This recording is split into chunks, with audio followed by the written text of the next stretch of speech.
Graafrenet was kaalvoet geweest vir kinders. As jy van die skool afgekom het, moes jy jou skoene uitskop. En jy het middagklere gehad en jy het skoolklere gehad. Jy mag nie met jou skoolklere gaan speel nie. As jy gaan speel met jou skoolklere, het oupa partykeer aangekom met die fietspomp sommer. Jy het bicycle gery daar skool toe. Of jy het geloop. En as jy by die lyfvore verbygegaan het, wil jy op jou maag lê om onder die klippe die krappe uit te krap. Was regtig krappe in die lyfvore gewees.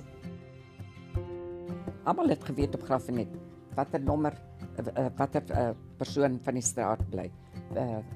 Dit was alom bekend gewees waar elkeen is. Staffie van der Merwe nou sy vleis moet aflewer of GKW moet kom met die groot surfbox voor op die carrier met al die groceries vir die maand. Jy het nog jou boekie gaan ingee by Mrs. Weitz by die GKW vir jou maandse bestelling. Almal het mekaar vertrou.